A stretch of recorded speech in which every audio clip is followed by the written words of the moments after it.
introduce my guest here. I appreciate having James join us on the show. A viral TikTok creator. I'm trying to keep up with you with this new trend with my hotspot videos.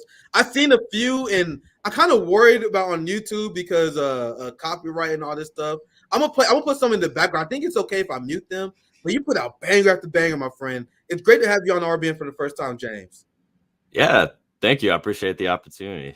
Yeah, since this is the first time you're on RBN and many of the boomer-minded people like myself are catching up on TikTok, I want to ask you to do a quick introduction of your work. How you got into doing like anti-imperialist TikToks? Usually, when I have people on RBN for the first time, I love to give them a proper introduction. So, how do you get into this work, and what led you to do this as I prepared my next segment? Yeah, for sure. Well, thanks again. Yeah, I mean, I guess this really started at the beginning of the pandemic. I downloaded TikTok like a lot of people, like that first month in 2020 or in March. And I, admittedly was kind of a hater on TikTok. Like I get the ads for all the time. And I was just like, man, this is kind of cringe. Like, I don't know if I want to be on this app. I'm on enough apps as is, but I don't know, just kind of after a while I was like, oh, this is fun. Like there's a lot of sketches, and I don't know, it reminds me of Vine and like the OG YouTube days, and was learning about like history, and there's like fun tutorials. So I was like, okay, it's like a pretty diverse set of content, and I was just using it as a consumer. And then I started posting sketches and just random stuff. And then I think, over time, just as my political development continued, like that was sort of reflected in my content creation. So, back then it was a lot of just, I don't know, talking about Trump and Trump supporters and talking about the police.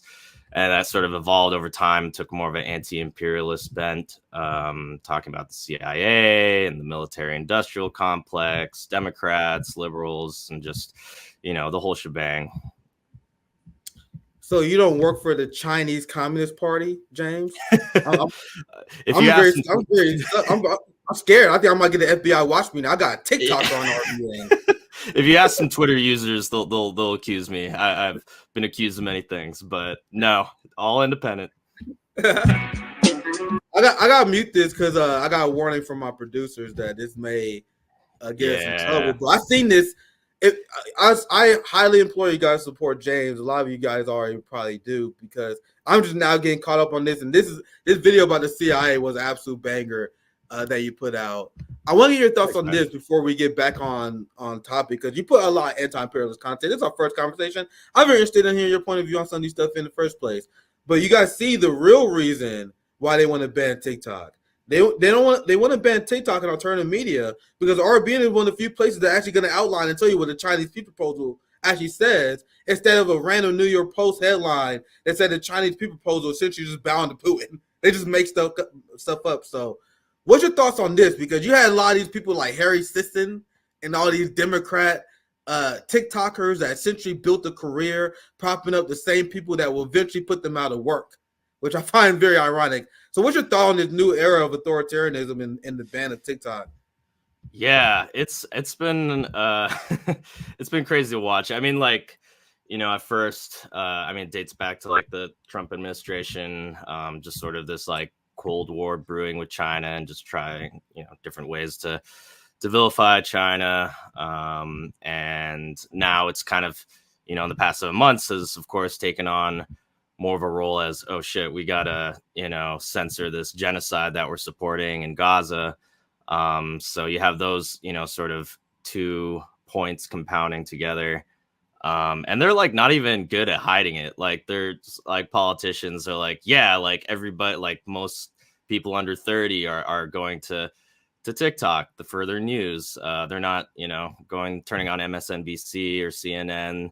They're not reading the New York Times as much. Like they're looking to TikTok. So they don't have that filter of imperialist propaganda. And they've been pretty open about it. I mean, even the ADL CEO was like, yeah, we have a TikTok problem. We have a generational problem. And they try to make it sound like TikTok is like pulling the strings, and or China's pulling the strings, and that it's like contorting and turning people to hate the US or hate Israel and be against the war and against the genocide, when it's really more just a reflection of younger people's interests and behaviors changing and actually caring about what's going on. And yeah, they've been terrible at hiding it. Like they've been open about it. I forget which Republican congressperson was like, yeah, like this is making us look bad. Yeah, and we are entering, I've said this many times before, a golden age of journalism. Like we are seeing people. I call myself a citizen journalist. I even consider you a citizen journalist, because we are spreading and sharing information with taking advantage of the technology that's available to us. That's what journalists did in the past before, when the printing press came out, when they had access to TV. And what we were doing, we were using the current technology available to us to share information. And we are way more powerful than like you have mass layoffs at the New York Times, for example, and all these corporate media institutions, because they were actually very weak. Their support comes from their brand. Like our support is based on a 100% meritocracy. And because of this meritocracy, you have to tell the truth. You have to be on top of your game. You have to actually do what the public service of what a journalist is supposed to provide, which has the establishment in shambles, because they can no longer control the narrative. This is the BS that they're putting out here. I'll show you guys. We have Russiagate. Where are we at right now? 4.0? I lost count. There's one every year. I had a joke before. We on Russiagate 3.0. I don't remember what is 4.0, 5.0? Because I remember last election, they said, "Oh my God, Russia is going to hack the election," and then Biden won. They're like, "This is the safest election that we ever had." It's everybody but us. It's China. It's Russia. The U.S. doesn't have any issues with democracy. We're good. Yeah. And now, isn't it always convenient, James, how the people that we catch trying to interfere with our elections are always the countries that our ruling class hate the most? Yeah, I know. It's crazy. Like the handful of foreign adversaries, those are the only ones. Like it reminds me of the SOS Cuba days, when Camila Cabello was tweeting, and everybody was tweeting about the SOS Cuba. They had a band of a few hundred people protesting that got tons of news coverage, right? All around the world, oh, we gotta, with the bottom line of we gotta, either sanction Cuba more or invade them. But then when you have millions of people protesting, but it's against the grain of U.S. imperialist interests, they're like, yeah, we're not gonna show this on TV at all. Yeah, for the people who are listening only, I'm gonna read the headline that been cracking me up ever since I saw this last week. FBI warns of efforts by China, Russia, and Iran to influence election. As we have AIPAC posting their stats like they're Michael Jordan, bro, we're 40 for 40 with elections this year. AIPAC is openly bragging, openly doing campaigns. I'm not a fan of the squad, but we just gotta say that they're doing open campaigns against the squad for being very mildly critical. The bar is so low. It's so low. So as we have Israel and AIPAC doing that, they want us to be worried about Chinese, Russian, and Iranian influence in our elections, my friends. They got the whole team together. It feels like a Chuck Norris movie. They're all coming for us. We just need North Korea. Yeah. and it works, bro. You have these older liberal boomer audiences, these older conservatives who watch these channels. They are fucking terrified right now. They think that there's misinformation they think Iran is coming to get us. They think China's coming to get us. Bro, they are so scared. They're gonna show up on our shores and take our freedoms. Yeah, it's crazy. I mean, especially now when the capitalist crisis has reached new heights, got living costs that are crazy, record high food prices, and a spiraling homelessness epidemic, a genocide that they're just shoveling billions of dollars over our heads. And then they're like, actually, the problem is these other guys who are trying to provoke wars with. And oh, okay, cool. And yeah, liberals eat it up too. I mean, I think there's we're in an interesting point with Palestine, where there's a lot of people that are kind of now starting to question their own beliefs. Oh shit, maybe I was wrong. But for the people who put their foot on the ground and they're like, no, I love Biden and, he's better than Trump. It's just so much cope and it's sad, but God, yeah, liberal news media, just a great way to get pissed off. We have this opportunity of revolutionary education. I didn't think it was going to be in a very long time. Like there are people, like guys, you guys seen that Crystal and Cal endorsed Joe Stein, for example. The guy, the people we destroyed on the channel because there was Crystal Ball said that if you support third parties, you need to grow up. That change happened in a year or two, my friends. And I am not one of the people that want to look at Crystal Ball right now, Crystal Ball and Cal right now. You guys know this is the direction of the channel, the new era. Like I don't want to look at these people like, haha, I told you so, fuck you guys. This is an era where people who are realizing that their liberalism led them astray. So instead of pulling the rope up, we need to offer our hand to people like, yeah, I was right. I warned you guys about Fetterman. I told you guys not to vote for Biden. You motherfuckers thought I was wrong. You motherfuckers thought I was unhinged. But I told Boston, I warned you guys about this. But hey, I was right. But hey, man, welcome to the team. That's the era. That's the mindset I have right now. We in this position where people they would never look at, and it's kind of fucked up. They would never look at us in the face and tell us that we were right. But it's okay. Like I'm so glad that people are here, and I don't even know where this is going yet because I'm seeing the amount of people rebelling against the system because of the genocide at an all-time high. You have anything you want to add to that before I move on to the next segment? Because it's related to that. Anything you want to add, James? Yeah. No, I mean, it's been incredible to watch. I mean, especially like just in general with, people online. Like we kind of went from like people like, or a certain section of people being like, oh, this conflict's like too dicey or too complicated to like go into just full on like, well, actually like armed resistance against a colonial occupation is legal and morally right. And it's like, yeah. And then also like the student movement, of course, like you're hinting at, I mean, it's pretty incredible to watch all these college students, actually stand up with like, concrete demands, like cutting ties with weapons manufacturers and investors that are involved. Like they're actually organizing. And now we're starting to see, some of the labor movement sector get, to hop on the movement as well with the University of California union with like over 10,000 people, I think that, teachers and education workers saying, yeah, we support the students and we support what they stand for. So, yeah, I mean, it's pretty incredible. I can only wonder, where this will go. And there's definitely a lot of uncertainties, but I am hopeful. We are witnessing a historically based generation. And I say that as a younger millennial. I'm just within the bounds of being a millennial, but I am a solid millennial, being 33 years old. But I'm looking at my younger revolutionary brothers and sisters, and I could not be prouder. Yeah. Because I'm seeing the corporate media, and guys, you've seen a few of the propaganda segments I have done. I cannot do enough of those. Like every segment and I'm not just talking about Fox News, who's been unbelievable. I'm talking about MSNBC, CNN, all the print media.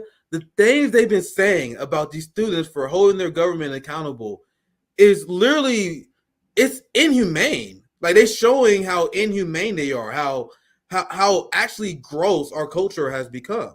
And now that's a great segue into this segment here, which is going to be very painful, my friends. We got this propaganda segment for you guys, but I'll show you guys this because I want to show you guys the disdain that the corporate media has, that they are losing influence from the younger generation to people like James, people like RBN, people like Eddie, people like Kit, the people in our community. They are losing influence to these people. The only people holding corporate media afloat are the boomers and Gen Xers. When you look at what they're doing in the core demographic, they get less views than Savvy Sabs, my friends. Savvy Sabs, our RBN sister, would get more views in the key demo than the corporate media does any fucking day.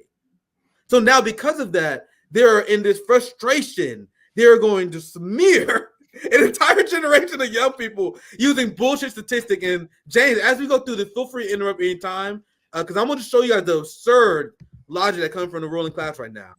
Anyway. This week, a bipartisan group of senators released a roadmap for combating misinformation stemming from artificial intelligence.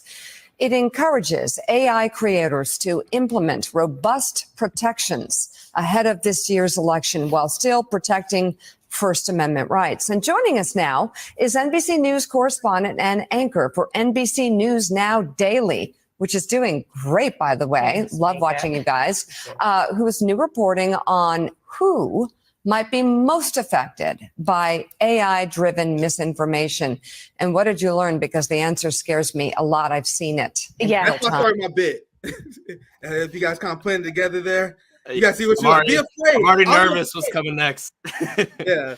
Go. You already see what they say. No, I let it play. That's essentially what you guys missed. Then I did that bit that essentially made no sense to you guys in hindsight. But you guys see how Mika, when you guys be afraid. Boomer, this is what I'm afraid of.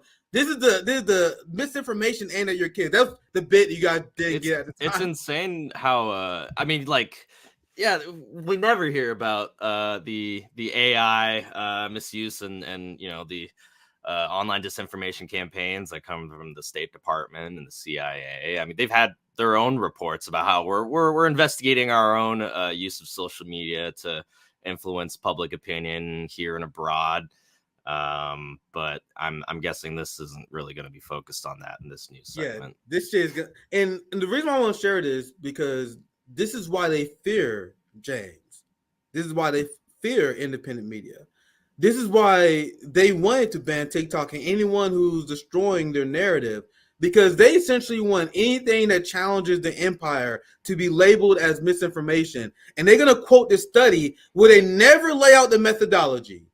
And as far as I'm concerned, this study they're about to talk about is complete and utter bullshit. And I'm sure you guys will agree. Let's tune in. Right? It scares me too. And what's interesting is that the studies actually show it's not the baby boomers or even the millennials who are having trouble clocking misinformation, but Generation Z, all while nearly... Here it is. You guys see where they're going with this? This is the segment where they get the Gen Xers and Boomers. You know, the few people actually watch this, other than my crazy ass, to hate the Zoomers. The Zoomers are the problem. The people in the streets are the problem. James, do you want to chime in? I'll let it continue. Yeah. No, I mean, I feel like the past few years we've seen this evolution of propaganda to go to the point of accusing people and institutions and countries of disinformation as disinformation. No, that's disinformation. It's no, that's just information. Yeah, the use of independent media and anything that just goes against the grain of imperialist interests is automatically just deemed some sort of astroturfed campaign, as if people can't arrive at these conclusions themselves. It has to be, Russia or Iran or China pulling the strings. And that's where we are. And it's kind of funny watching these news segments just the past 7 months. It's they're really just throwing a temper tantrum that people aren't listening in anymore. They're fuck, we're losing all our views. Yeah. People aren't buying the propaganda. And it's weird because they're using the same tactics. They just keep repeating it. I almost would admire if they were a little more innovative and kind of tried it, but they're no, let's just do the same thing. And even the student protests, they're protest turns violent at X university, and then you watch the videos, it's just cops showing up and beating up students. You guys, we can watch the videos. We have TikTok, we have Twitter. People know which accounts to follow. They're used to this censorship now that they're seeking out accounts once they get banned, and it's this whole process that people are they understand this is a capitalist imperialist hellscape, and you guys are still trying the same stuff, and it does work for a section of people, but a lot of people understand now, so they're in a panic. I know you think you saw the police starting the violence there, James, but are you sure it wasn't Chinese disinformation? See, this is what we're talking about. This is shit we're talking about. You guys assume all the videos that you guys see of police beating the fuck out of Americans is legit. You ever consider that Putin want you to see that? That's what they're about to tell you guys. You guys think I'm doing it? When you try to end a genocide, that's how Putin wins. That's how the terrorists win. All right. It's I don't know, man. I just don't like genocide. What are we even talking about here? Yeah. If you guys think I'm overdoing their mindset, I promise to God I'm not, bro. Listen, Listen to this segment. Studies actually show it's not the baby boomers or even the millennials who are having trouble clocking misinformation, but Generation Z, all while nearly a third of adults under the age of 30 regularly get their news from TikTok. So, of course, we wondered, how does this generation actually distinguish between what's real and what's fake? And what does all of this mean for how they're going to vote this year? The answers we got, trust me, they were pretty surprising. Misinformation is everywhere. This is bullshit. From altered voices at a college football game. I hereby resign. You guys see, they showed a clip of people saying, fuck Joe Biden. And then they say people are concerned with misinformation. What is misinformation about that? So people's opinion about Joe Biden, you're deeming misinformation? You're deeming that anyone who dislikes Joe Biden, anyone who would chant fuck Joe Biden is victims of disinformation? You guys see the slick propaganda they slipped in that I can't help but point out?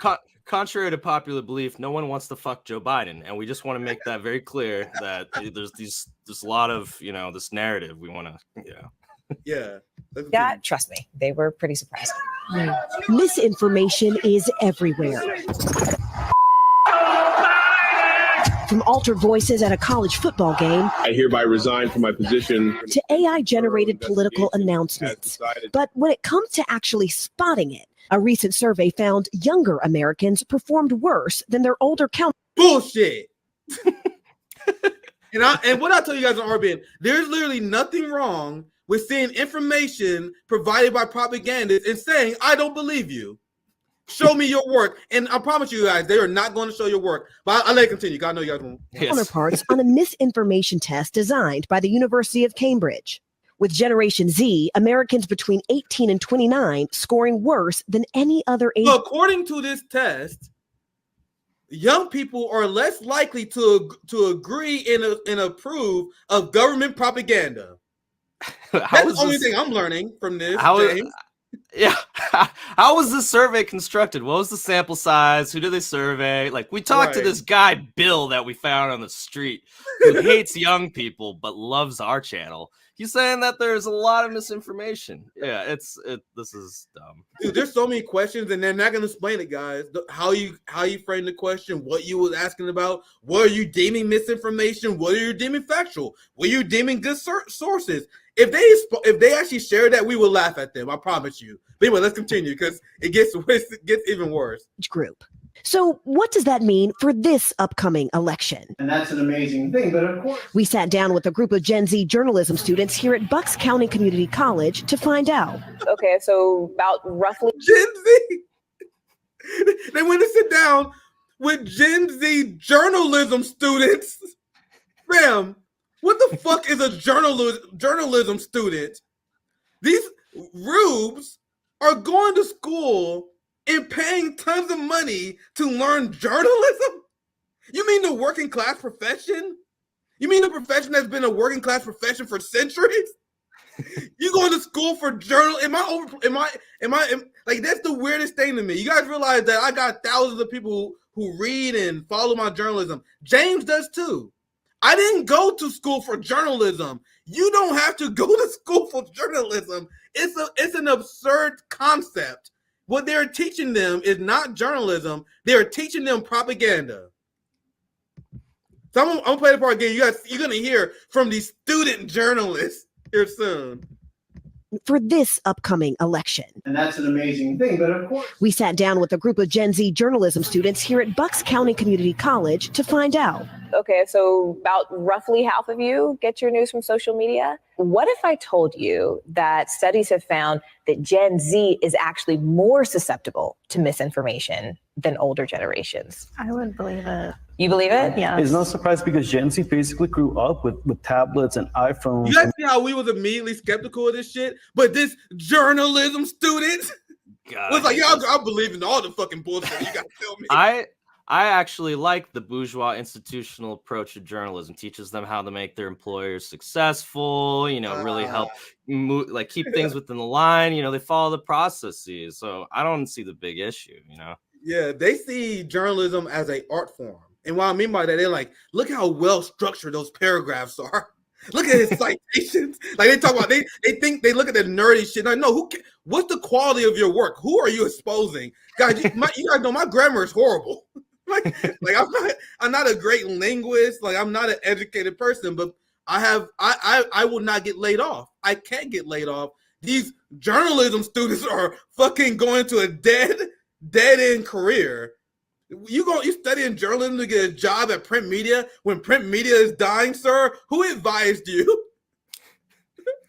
I wonder if in school they as part of the process they have like realistic editors, like some like New York Times editor that just like crosses out everything on their papers. Like, yeah, we're not saying any of this shit. Like, just completely give them a new paper. Like, this is what you're supposed to say. Like, you ready for your job? Like, yeah, it's depressing to think about, but it's the reality. Yeah, we're gonna finish this segment up here soon. I'm gonna see how much more I can stomach of this. Feel free to interrupt anytime. Believe it. You believe it? Yeah. It's no surprise because Gen Z basically grew up with tablets and iPhones. I mean, we're the Facebook, YouTube, TikTok, Twitter generation. It's all on the same thing, all the same platforms, both real and fake news, and there's no really differentiating. So we decided to put them to our own test. So each of you has a card. One side has real, one side has fake. Showing examples of fake news and real news found on the internet, some of which were created by AI. They spotted several of the fakes pretty easily, like this AI-generated image of Joe Biden in military fatigues. Did you guys do an example of how you guys lied multiple times? Like, for example, you guys lied about how Al-Shifa Hospital was Hamas headquarters. Do you guys explain that? Do you guys explain, and do you do a literacy test explain how you guys lied about weapons of mass destruction? Is that something that you guys do? Why are you guys making up examples of fake bullshit when you guys lie all the time? Go, James, do you have anything you want to add? I think It's funny because like I feel like for years like before October it's like it was a lot more like subtle the way they propagandize. But like after October, it's just become so stark. Like, from the 40 beheaded babies to like the mass rape and throwing babies in the ovens, like cartoonishly evil stuff coming from, probably the IDF, Mossad, CIA, State Department, just saying stuff. And these, news outlets just parrot it uncritically. And then like actual atrocities happen and bombing every hospital, university. I mean, it's kind of a joke now. Like you can't even watch this and like really take it seriously at all. Like they're talking about like a handful of Zionist students whose feelings are hurt by people saying an end to a genocide, and then they won't even cover that they've decimated every university in Gaza. It's just like, how is anybody still watching this? Like it's unbelievable. They created a whole ass hoax out of thin air. Like this whole anti-Semitism bullshit, this whole thing about Jews being unsafe on campus, it was completely manufactured out of nowhere. Like I know the science of manufacturing consent. I know how the corporate media works. But as a student of this science, it's like witnessing a black hole. Yeah, you know how the way they go ahead. Yeah, sorry, no, I was just gonna say, and the way they always frame it, it's like they weirdly do the anti-Semitism themselves, the news media, where they're like, they frame it as if like all the Jewish students are over here and they're the same as Zionists, like all the Jews on campus are all Zionists, and that they completely ignore that there's plenty of anti-Zionist Jews that support or that are pro-Palestine, and they make it sound, they like weirdly make it like unsafe for Jewish people going against what they're saying like, you're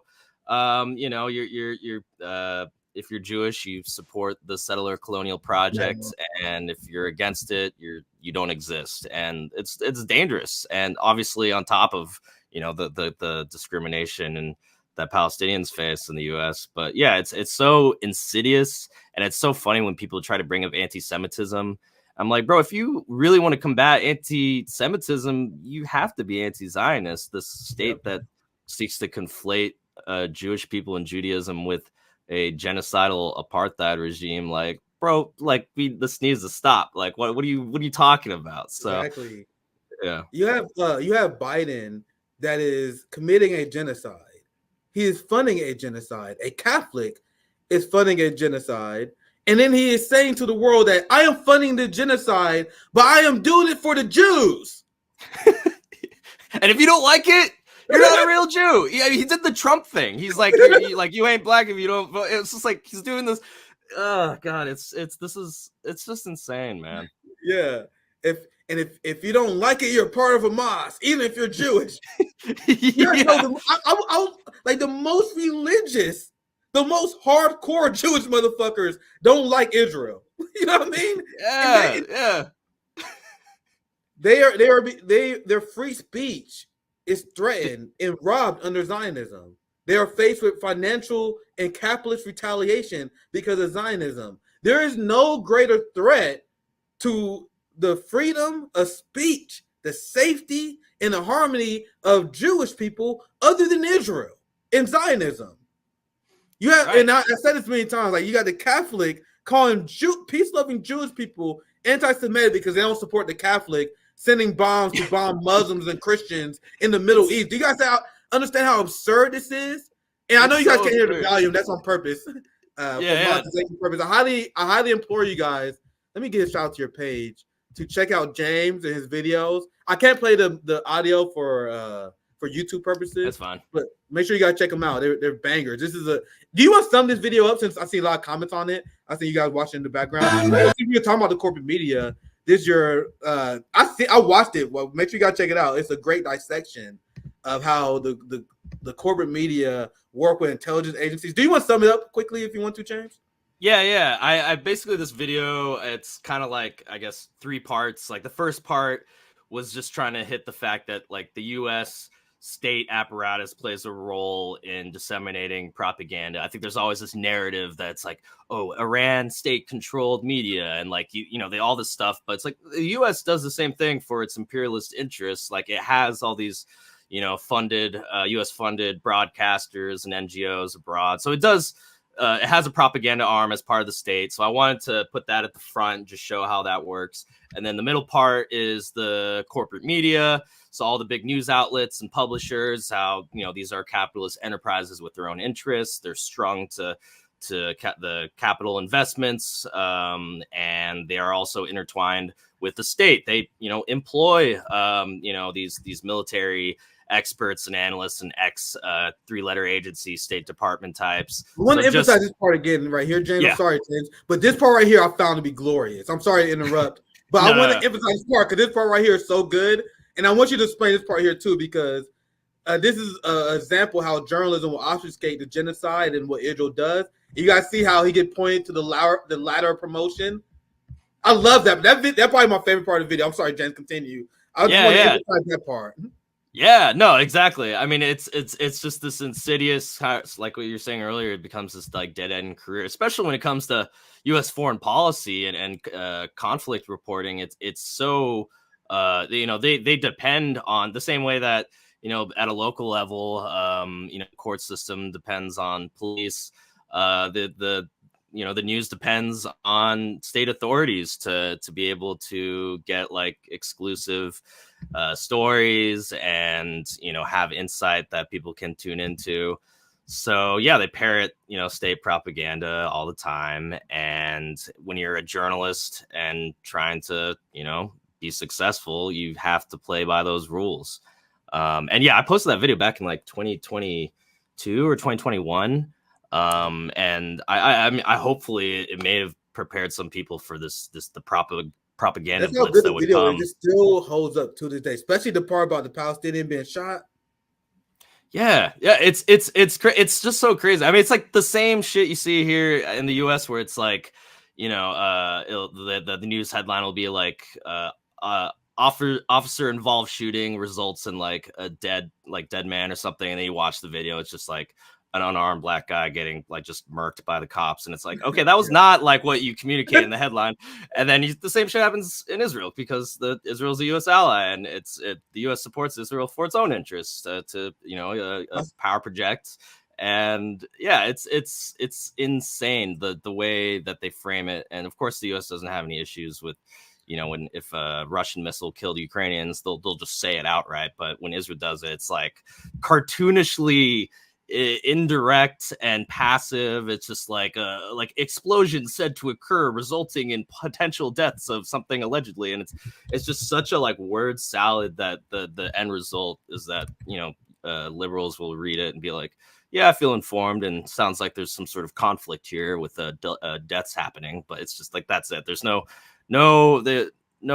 perpetrators, no victims, no clarity on, you know, who's doing what to whom. Yeah, dude, I wish I could find this poll, dude. I reported on this a long time ago on how most Americans don't know. I think it's changed now because I reported on this before October 7th. Most Americans pre-October 7th, and probably still to this day, don't know who causes more casualties in the Israel-Palestine conflict. For example, most Americans think that Palestinians kill more Israelis than the obvious alternative. Like the difference between kill counts between both sides is gigantic. I posted the chart between how many Palestinians was killed versus how many Israelis been killed over the last 20 years, and it blows the mind out of Americans. Most people think that chart is the exact opposite, and that's by design, and that's by the language that our corporate media uses.